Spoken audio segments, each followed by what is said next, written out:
Hello everyone, good morning. एक बार फिर से आप सभी का क्रेजी जीके ट्रिक के डेली करंट अफेयर की सीरीज में स्वागत है। आज के सेशन में डेली करंट अफेयर में हम डिस्कस कर लेते हैं 18 जून के सभी करंट अफेयर को। एक एक फैक्ट, एक एक क्वेश्चन आराम से सुनिए, बहुत ही इंपॉर्टेंट क्वेश्चन है सारे आज के डेली करंट अफेयर में। पहला क्वेश्चन देखेंगे। देखिए, काफी स्टूडेंट के मैंने कमेंट देखे कि सर पीडीएफ कहाँ मिलेगी।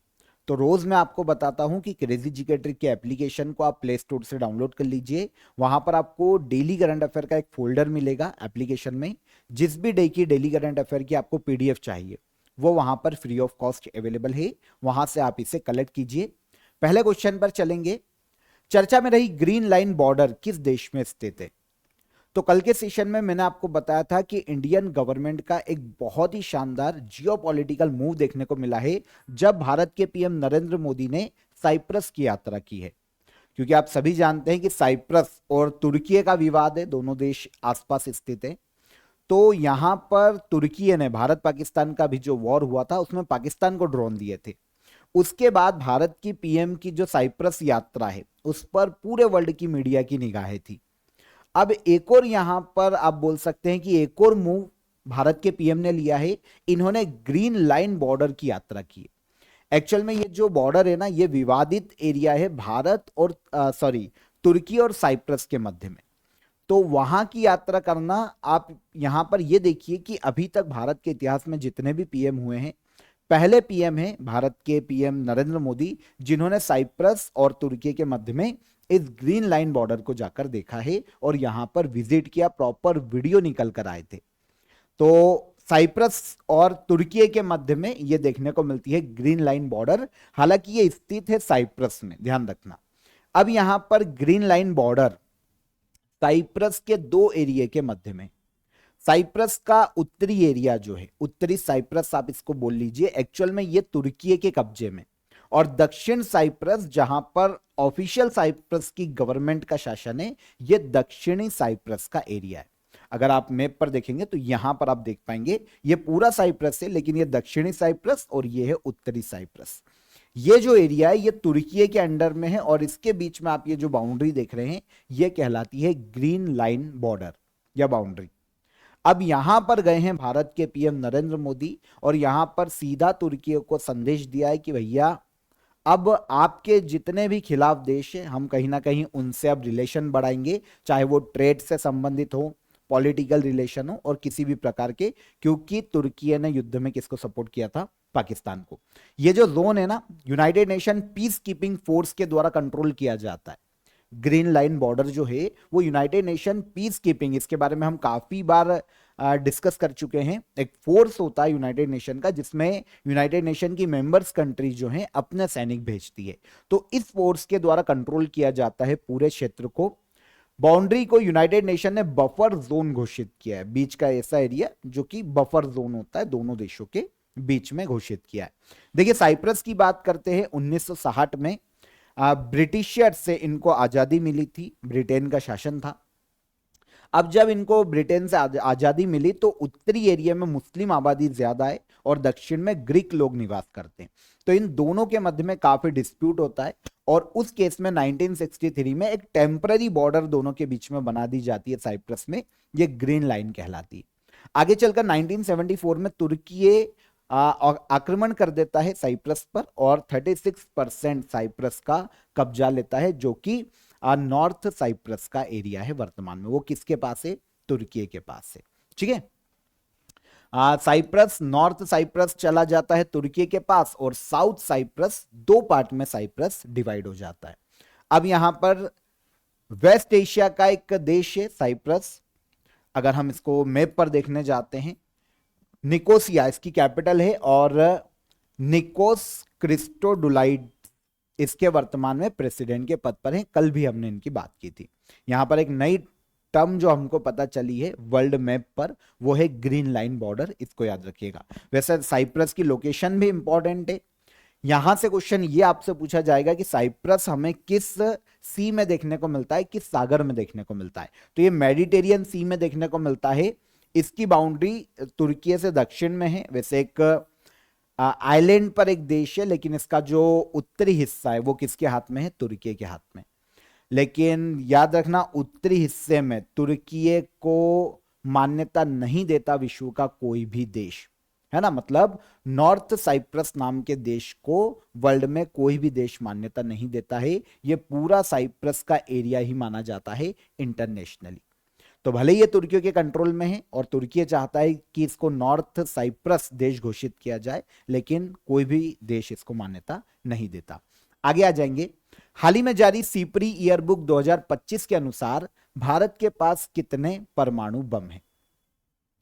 तो स्वीडन स्टॉकहोम यहां की एक पीस रिसर्च इंस्टीट्यूट है जिसे सीपरी के नाम से जाना जाता है। अगर हम इसका पूरा नाम देखें तो Stockholm International Peace Research Institute, SIPRI, हर साल ये रिपोर्ट निकालता है। एक तो वर्ल्ड में जो वेपन्स पर या डिफेंस पर एक्सपेंडिचर होता है वर्ल्ड के देशों के द्वारा, उसकी रिपोर्ट निकालता है। न्यूक्लियर वेपन से संबंधित रिपोर्ट निकालता है। जो डिफेंस का ट्रेड हुआ है उसकी रिपोर्ट ये वर्ल्ड के देशों की जारी करता है। तो स्टॉकहोम का एक इंटरनेशनल पीस रिसर्च इंस्टीट्यूट है। इसने हाल ही में सीपरी ईयरबुक 2025 को जारी किया, जो कि न्यूक्लियर वेपन्स पर आधारित एक रिपोर्ट है। और इसमें बताया गया कि वर्तमान में भारत के पास 2025 में 180 न्यूक्लियर वेपन है। कितने? 180। अब पूरे वर्ल्ड में, है ना, ये आपको पता चल गया रिपोर्ट किसकी निकालती है, आर्म ट्रेड कितना हो रहा है, मिलिट्री एक्सपेंडिचर किसी देश का कितना ज्यादा है, इनसे रिलेटेड ये डेटा को जारी करता है। अब 2025 में इसने बताया कि भारत के पास 180 न्यूक्लियर वेपन है, जो कि 2024 में 172 थे। मतलब 8 नए न्यूक्लियर वेपन इंडिया ने अपने डिफेंस में जोड़े हैं। पाकिस्तान के पास 170 न्यूक्लियर वेपन है वर्तमान में। चाइना के पास 600 न्यूक्लियर वेपन है और इसमें से 24 तो इसने डिप्लॉय कर रखे हैं अपनी बॉर्डर एरियाज पर। ऑल ओवर अगर हम सबसे ज्यादा न्यूक्लियर वेपन देखें इस रिपोर्ट के अकॉर्डिंग, तो ये रशिया के पास है। दुनिया में सबसे ज्यादा 4309, सॉरी, रशिया के पास 4309 वेपन देखने को मिलते हैं और यूएसए के पास आते हैं तो 3700। तो सबसे ज्यादा आते हैं रशिया के पास, सेकेंड में यूएसए के पास, थर्ड पर चाइना है, फिर ऐसे 9 देश है जिनके पास न्यूक्लियर वेपन है, इंक्लूडिंग इंडिया और पाकिस्तान। इजराइल के पास भी न्यूक्लियर वेपन है, इसके पास 90 न्यूक्लियर वेपन है। तो खाड़ी देशों में पश्चिम एशिया में एक ऐसा देश जिसके पास न्यूक्लियर है वो इजराइल है। तो इसीलिए अभी जो वॉर हमें देखने को मिल रही है इजराइल, ईरान और यमन जैसे देशों के मध्य में, तो वर्ल्ड जो है, वर्ल्ड के जो लीडर्स हैं, जो देश है, वो इसलिए भी डरे हुए हैं क्योंकि इजराइल एक तो खुल के खेलता है और दूसरी चीज की न्यूक्लियर वेपन संपन्न कंट्री है। ठीक है। अदर डेटा की बात करें, दुनिया में 12,241 न्यूक्लियर वेपन है। यूएसए और रशिया पूरे वर्ल्ड के न्यूक्लियर वेपन्स का 90% होल्ड करते हैं। सीपरी के बारे में आपको पता चल गया, संस्था क्या करती है। इसने पहली बार जो रिपोर्ट निकाली थी सीपरी ईयरबुक, वो 1969 में निकाली थी। ठीक है ना। आर्म से रिलेटेड, न्यूक्लियर वेपन से रिलेटेड सीपरी ईयरबुक है। सीपरी की स्थापना 1966 में की गई थी और इसका हेडक्वार्टर स्वीडन के स्टॉकहोम में देखने को मिलता है। इसका पूरा नाम ही Stockholm International Peace Research Institute है। यूनाइटेड नेशन जनरल असेंबली ने 4 दिसंबर को किस दिवस के रूप में घोषित किया है? यूनाइटेड नेशन जनरल असेंबली की अभी बैठक चल रही है, 79th सेशन आयोजित किया जा रहा है। फिलेमोन योंग, है ना, इसके वर्तमान में 79th United Nation General assembly की बैठक की अध्यक्षता कर रहे हैं। कैमरून देश के अफ्रीकी देश है। यूनाइटेड नेशन जनरल असेंबली में 4 दिसंबर को एक नए डे के रूप में मनाने की इन्होंने घोषणा की है। यह डे है एक तरफा जबरदस्ती उपायों के खिलाफ एक international day, international day against unilateral coercive measures. मतलब वर्ल्ड के देश जो बड़े बड़े होते हैं, जो लीडर हैं, शक्तिशाली है, वो क्या होते हैं, छोटे देशों पर दबाव डालते हैं, एक तरफा उनके खिलाफ कार्रवाई करते हैं। जैसे अभी अमेरिका एक एग्जाम्पल, अमेरिका इतने शानदार टैरिफ लगा रहा है सभी देशों पे, छोटे छोटे देशों पर दबाने के लिए कि आप उनके पक्ष में रहो। सही है। तो इसी के खिलाफ, क्योंकि एक तो ये इंटरनेशनल ट्रीटी का उल्लंघन है, पहली चीज तो जो इंटरनेशनल लॉ होते हैं देशों के मध्य में यूनाइटेड नेशन के, ये उसका सीधा सीधा उल्लंघन। और इसके अलावा पावरफुल देश छोटे देशों के खिलाफ जब ये कार्रवाई करते हैं तो वो छोटे देश बर्बाद हो जाते हैं रातों रात। इंडिया जैसे देशों को ज्यादा इफेक्ट तो होता है, लेकिन इतना फर्क नहीं पड़ता। लेकिन वहीं पर जब हम अफ्रीकी देश की बात कर लेंगे, दक्षिण पूर्वी एशियाई देशों की बात कर लेंगे, है ना, दक्षिण अमेरिकी छोटे छोटे देशों की बात करेंगे, तो इन पर काफी इफेक्ट आता है। तो ऐसे देशों को बर्बादी से रोकने के लिए और अवेयर किया जाए देशों को कि भैया इस तरीका का आप कोई भी स्टेप ना उठाएं जो कि देशों के विरुद्ध हो। तो एक तरफा दबावपूर्ण कार्रवाई के खिलाफ एक इंटरनेशनल ईयर के रूप में मनाया जाएगा अब हर साल 4 दिसंबर को। ठीक है, international day against unilateral coercive measures, 4 दिसंबर। अभी 16 जून 2023 को आधिकारिक रूप से ये घोषित किया जा, उस वक्त बात हुई थी और अब 16 जून 2025 को ये आधिकारिक रूप से घोषित कर दिया गया। ठीक है, अब यहां पर पावरफुल कंट्रीज ऐसा ना करें, छोटे देशों को दबाएं ना, और उनके खिलाफ एक तरफा ऐसी कार्रवाई ना करें कि अनाप शनाप टैरिफ लगा दिया, प्रतिबंध लगा दिए, उस देश को दिक्कत ना हो। इसके लिए देशों को और लोगों को अवेयर किया जा सके। इस डे को मनाए जाने का मुख्य उद्देश्य कब मनाया जाएगा? यह मनाया जाएगा 4 दिसंबर को। तो याद रखिएगा, यूनाइटेड नेशन जनरल असेंबली, बहुत बार हम पढ़ चुके हैं, यूनाइटेड नेशन के 6 ऑर्गन में से, अंगों में से एक है। पॉलिसी मेकिंग के लिए यूनाइटेड नेशन जनरल असेंबली काम करती है। 79th सेशन अभी चल रहा है। फिलेमोन यंग जो कि कैमरून से आते हैं, इसके प्रेसिडेंट है 79th सेशन के। 1945 में यूनाइटेड नेशन जनरल असेंबली का गठन किया गया और इसका हेडक्वार्टर यूएसए के न्यूयॉर्क सिटी में देखने को मिलता है। सेक्रेटरी जनरल कौन है? तो ये एंटोनियो गुतरेस वर्तमान में यूनाइटेड नेशन के सेक्रेटरी जनरल के पद पर हैं। डन हो जाता है। आगे बढ़ने से पहले ऑफर ऑफ द डे, आपको मैंने 2-3 सेशन पहले भी बताया था कि एसएससी सीजीएल के लिए आपके लिए जीएस के 10,000 वन लाइनर अवेलेबल है। काफी स्टूडेंट का कहना था कि सर ये किस पैटर्न में होंगे, तो मैं आपको बता देता हूं कि आप इसे ज्वाइन करते हैं तो आपको ये इस पैटर्न में दिखाई देगा, जहां पर देखिए 10,000 वन लाइनर जो कि जीएस के हैं, वहां पर आपको क्वेश्चन रहेगा, उसका आंसर रहेगा, और साथ ही साथ आंसर से रिलेटेड या क्वेश्चन से रिलेटेड आपको डिटेल भी पर्टिकुलर देखने को मिल जाएगी। आपको हो सकता है यहां पर क्लियर ना दिखे, पर इस तरीके से आपको क्वेश्चन, उसका आंसर और उसकी डिटेल आपको यहां पर जो स्पष्टीकरण होता है वो देखने को मिल जाएगा। तो स्पेशली एसएससी सीजीएल के लिए आप इसको ज्वाइन कीजिएगा, क्योंकि सीजीएल के प्रीवियस 5 ईयर के जो पेपर है, पीवाईक्यूज है, उनके आधार पर उनको एनालिसिस करके ही पूरा जीएस का ये 10,000 वन लाइनर तैयार किया गया है। एसएससी सीजीएल का एग्जाम आने वाला है, तो आप इसको इजीली ज्वाइन कर सकते हैं। डिस्क्रिप्शन में मैं आपको इसकी लिंक दे दूंगा, वहां से आप इसे अवेल कर लीजिए। और कोई भी डाउट आता है तो हेल्पलाइन नंबर पर कॉल कीजिएगा और विजिट कीजिए एप्लीकेशन पर, वहां भी आपको मिल जाएगा। अगला क्वेश्चन, मंगोलिया का नया प्रधानमंत्री कौन चुना गया है या किसे नियुक्त किया गया है? तो मंगोलिया के नए प्रधानमंत्री ज़ेंडन शातार गोम्बोजोव, थोड़ा सा नाम अलग है ना, इनका हिंदी में थोड़ा ट्रांसलेशन अलग अलग आ रहा है। ज़ेंडन शातार गोम्बोजोव मंगोलिया के हाल ही में नए पीएम के रूप में अपॉइंट किए गए। अभी तक जो पीएम थे ना, उनका नाम भी अलग है, लुवत्स नाम स्नेस सेन ओयुन एड्रिन, तो पूरा नाम है इनका, थोड़ा सा अलग सा इसका प्रोनाउंसिएशन आ रहा है। तो ये पहले पीएम के पद पर थे अभी तक, लेकिन करप्शन के आरोपों के कारण इनको रिजाइन देना पड़ा था, और रिजाइन देने के बाद अब नए पीएम के रूप में अपॉइंट किया गया है। वैसे ये 2024 में ही पीएम बने थे लास्ट ईयर।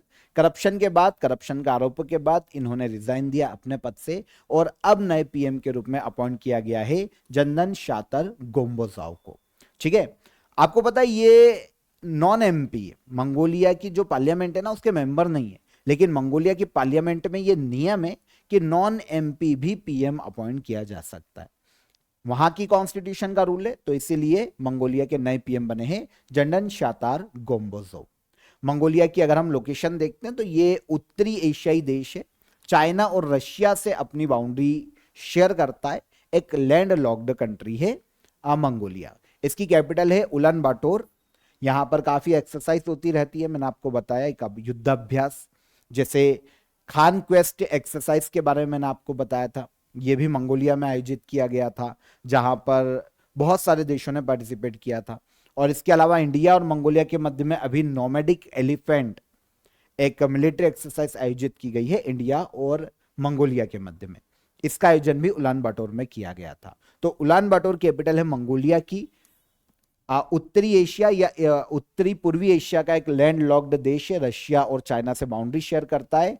उखनागिन खुरेलसुख यहाँ के प्रेसिडेंट के पद पर है। और अब नए पीएम अपॉइंट किए गए मंगोलिया के कौन? जंडन शातर गोम्बोजोव। ठीक है, आगे आ जाएंगे। धरती आबा जनजाति अभियान किस मंत्रालय के द्वारा शुरू किया गया? जनजाति से रिलेटेड नाम से आपको समझ में आएगा। धरती आबा, धरती आबा के नाम से बिरसा मुंडा को जाना जाता था, है ना। तो इन्हीं के नाम पर धरती आबा जन भागीदारी अभियान की शुरुआत करने का श्रेय दिया जाता है मिनिस्ट्री ऑफ ट्राइबल अफेयर्स को। आंसर हो जाएगा यहां पर आंसर सी, जनजाति कार्य मंत्रालय का यह अभियान है।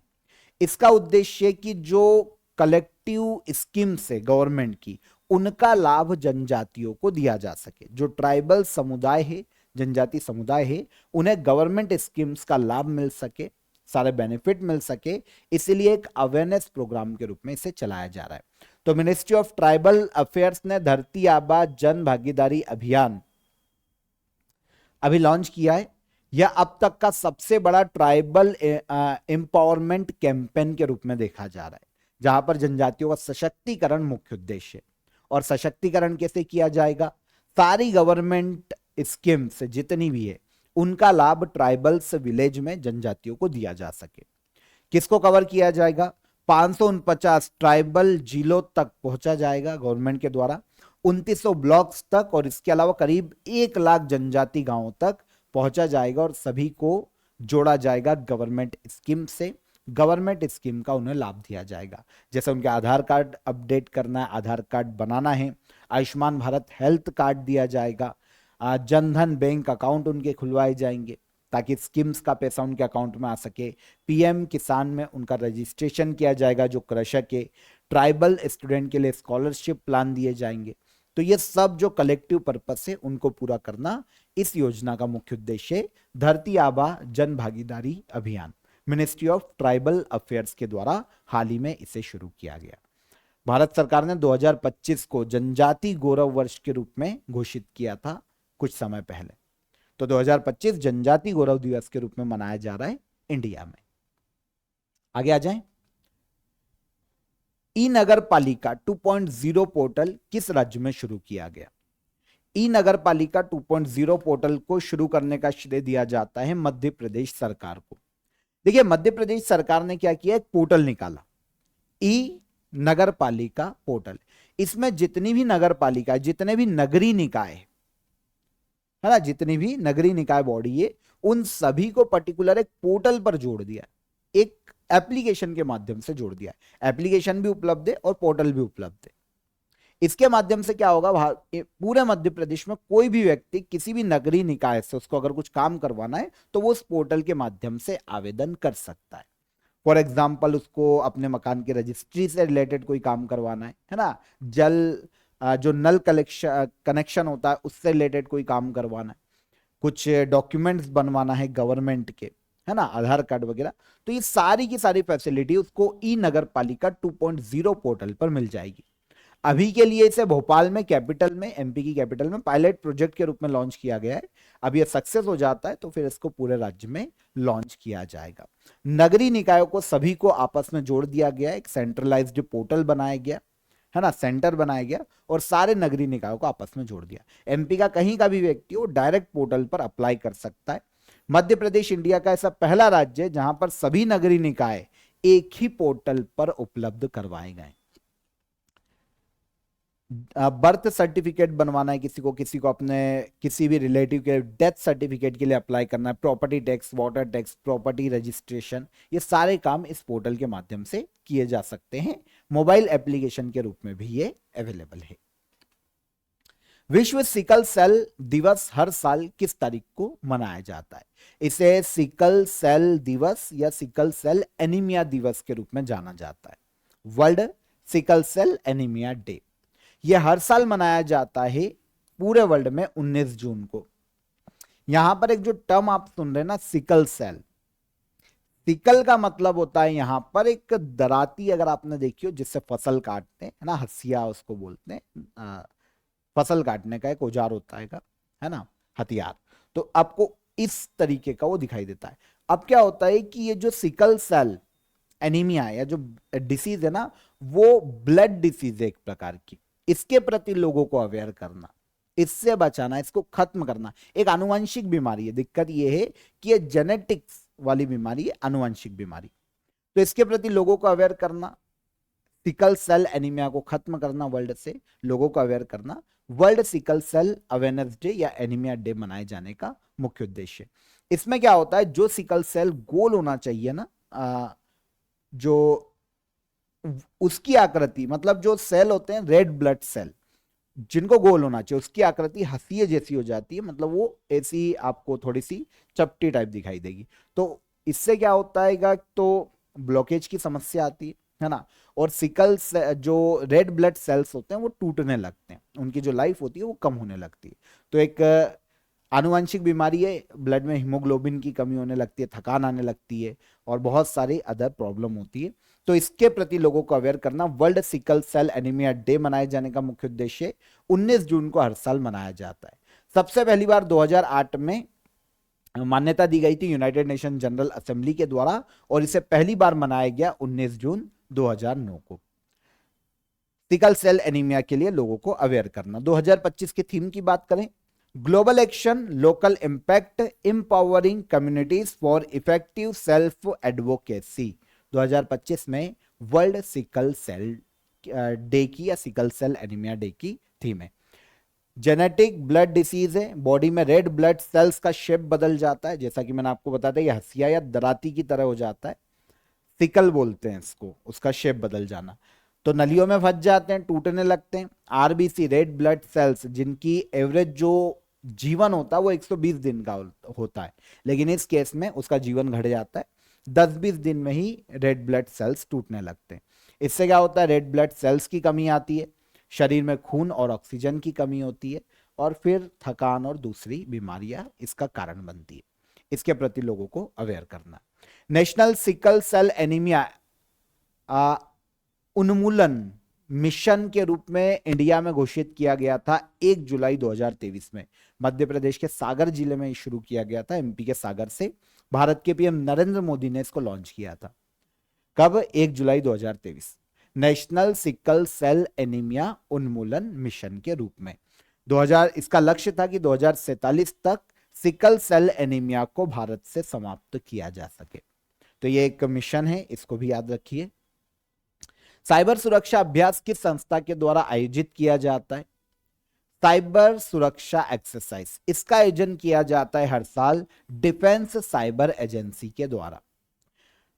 डिफेंस साइबर एजेंसी साइबर अपराध को कम करने के लिए काम करती है ना, नाम से आपको समझ में आ जाएगा। तो डिफेंस साइबर एजेंसी द्वारा साइबर सुरक्षा एक्सरसाइज आयोजित की गई। एक नेशनल लेवल पर एजेंसीज के 100 से ज्यादा लोग यहां पर पार्टिसिपेट कर रहे हैं। नेशनल लेवल की जो एजेंसी है जितनी भी है, उनके 100 से ज्यादा लोग एक्सरसाइज में पार्टिसिपेट करेंगे, और एक्सरसाइज में इन सभी एजेंसीज के जो लोग यहां पर आएंगे उनको साइबर थ्रेट से लड़ना और उससे बचना सिखाया जाएगा। मतलब स्किल ट्रेनिंग दी जाएगी कि आप साइबर अपराध से कैसे बच सकते हैं, साइबर क्राइम को कैसे रोक सकते हैं, और उससे बचना भी इन्हें सिखाया जाएगा। एक्सरसाइज अलग अलग फेज में 16 तारीख को ये शुरू हो चुकी है और 27 जून तक आयोजित की जाएगी। आयोजन कौन कर रहा है? डिफेंस साइबर एजेंसी भारत में साइबर सिक्योरिटी थ्रेट से बचने के लिए काम करती है। 2018 में इसकी स्थापना की गई थी और इसका हेडक्वार्टर नई दिल्ली में देखने को मिलता है। जल गंगा संवर्धन अभियान किस राज्य में शुरू किया गया? तो इस अभियान को भी शुरू करने का श्रेय दिया जाता है मध्य प्रदेश सरकार को।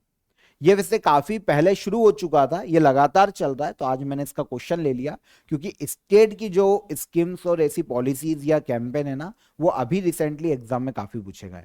तो जल गंगा संवर्धन अभियान को याद रखिएगा, मध्य प्रदेश सरकार का कैंपेन है।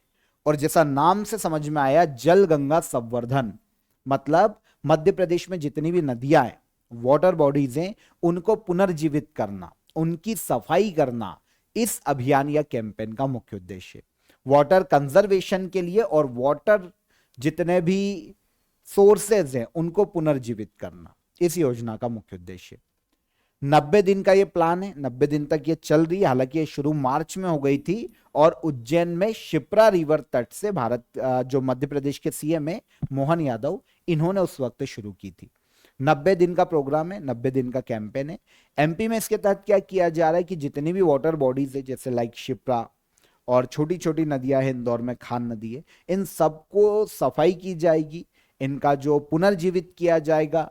वाटर कंजर्वेशन के लिए नए नए तालाब, पोखर, इनका निर्माण किया जाएगा और जो नालियां नदियों में जाकर मिलती है उनके मुहानों को बंद किया जाएगा। ऑल ओवर वाटर कंजर्वेशन के लिए एक प्रयास है मध्य प्रदेश सरकार का जल गंगा संवर्धन अभियान। ठीक है, 30 जून 2025 तक, इस महीने के एंड तक ये चलेगा एमपी में। ताल ज्वालामुखी कहां पर स्थित है, लास्ट क्वेश्चन हमारा। ताल वॉल्केनो की बात करें तो अभी इसमें विस्फोट देखने को मिला है। यह हमको देखने को मिलता है फिलीपींस में। अब ऐसे दक्षिण पूर्वी एशियाई देश, क्योंकि रिंग ऑफ फायर का हिस्सा है, तो आपने देखा होगा काफी सारे वॉल्केनो अभी हमने लगातार पढ़े और ये कहीं ना कहीं इंडोनेशिया, फिलीपींस, इन देशों में देखने को मिले, क्योंकि ये सारे देश रिंग ऑफ फायर का हिस्सा है। प्रशांत महासागर का रिंग ऑफ फायर, जहां पर वर्ल्ड के सबसे ज्यादा वॉल्केनो देखने को मिलते हैं। तो फिलीपींस में ताल वॉल्केनो देखने को मिलता है। यहां पर हाल ही में फ्रेटिक इरप्शन देखने को मिला है। अब यहां पर फ्रेटिक इरप्शन की अगर हम बात करें तो एक ऐसा ज्वालामुखी जो कि आसपास जो पानी मौजूद है पृथ्वी की सतह के अंदर, चाहे वो भूजल हो, झील का पानी हो, सतह का पानी हो, तो उस गर्म पानी के कारण जब वो मैग्मा या गर्म चट्टानों के संपर्क में आता है तो इस संपर्क के कारण विस्फोट होता है। इसे कहा जाता है फ्रेटिक इरप्शन। तो इसके कारण विस्फोट देखने को मिल रहा है फिलीपींस के ताल ज्वालामुखी में। आंसर ले लिया, फिलीपींस का ताल ज्वालामुखी।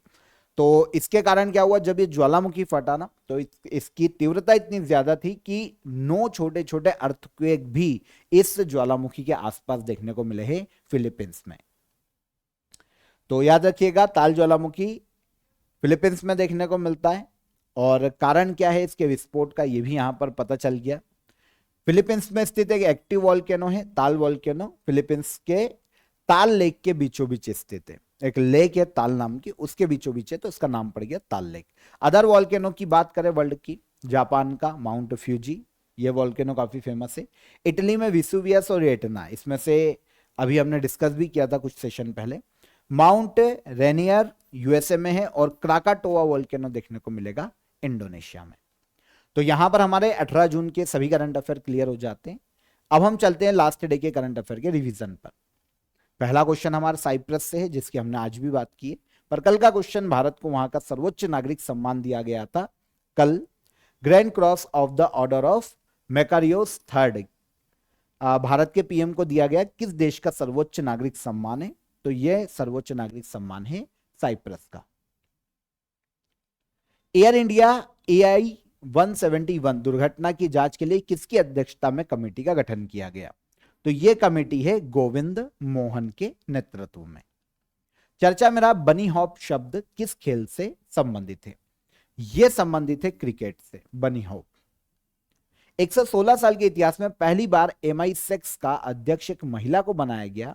MI6 किस देश की खुफिया एजेंसी है, तो यह खुफिया एजेंसी है यूनाइटेड किंगडम की। भारत की 16वीं जनगणना 2027 के पहले चरण की शुरुआत कब से होगी, तो यह पहले चरण की शुरुआत होगी 1 अक्टूबर 2026 से। हाल ही में केंद्रीय मंत्री कमलेश पासवान ने भारत के पहले एग्री ड्रोन स्वदेशीकरण हब की स्थापना कहां की है, तो यह हब खोला गया है कहां पर, तमिलनाडु के चेन्नई में। हाल ही में पंजाब सरकार द्वारा लॉन्च किए गए फास्ट ट्रैक पंजाब पोर्टल का मुख्य उद्देश्य क्या है, नए व्यवसाय शुरू करने, परियोजना स्थापित करने और उद्योगों का विस्तार सरल बनाना इसका मुख्य उद्देश्य है। अल्टीमेट टेबल टेनिस 2025 का खिताब किस टीम ने जीता, यू मुंबा ने। ब्रिक्स की 10वीं पार्टनर कंट्री देश कौन बना है? तो ये बना है वियतनाम। और फीफा क्लब वर्ल्ड कप 2025 का आयोजन कहां किया जा रहा है? इसका आयोजन किया जा रहा है यूएसए में। ये हो गए सारे करंट अफेयर कल के सेशन के। अब क्वेश्चन ऑफ द डे का आंसर ले लेते हैं। हड़प्पा की खोज का श्रेय किसे दिया जाता है? हड़प्पा की खोज की थी दयाराम साहनी ने 1921-22 में। दयाराम साहनी ने खोजा था हड़प्पा नाम का प्लेस। कर्क रेखा भारत के कितने राज्यों से होकर गुजरती है? कर्क रेखा भारत के 8 राज्यों से गुजरती है। भारत में सती प्रथा के पहले साक्ष्य किस अभिलेख में मिलते हैं? इंडिया में सती प्रथा का पहला साक्ष्य देखने को मिलता है मध्य प्रदेश के सागर जिले में। एरण अभिलेख है, भानुगुप्त का एरण अभिलेख, गुप्त शासक। तो इसमें सती प्रथा का पहली बार साक्ष्य देखने को मिलता है इंडिया में। ये तीनों क्वेश्चन के आंसर हो गए। अब आज के क्वेश्चन ऑफ द डे देख ले। पंचायती राज व्यवस्था भारत में सर्वप्रथम किस राज्य में लागू की गई थी? ट्रोकोमा रोग किससे संबंधित है? मतलब शरीर के किस पार्ट से संबंधित बीमारी है? किस नदी को बिहार की जीवन रेखा कहा जाता है? तीनों क्वेश्चन कमेंट में आंसर कीजिएगा।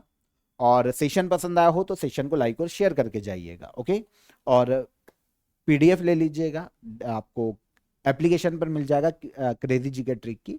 तो वहां से आप पीडीएफ को भी कलेक्ट कीजिए, फ्री ऑफ कॉस्ट है। और चेकआउट कीजिए एप्लीकेशन को, काफी सारे एग्जाम ओरिएंटेड कोर्सेज आपको वहां पर देखने को मिल जाएंगे। तो विजिट कीजिए। कल फिर मुलाकात करेंगे, तब तक अपना ख्याल रखिएगा। जय हिंद, जय भारत।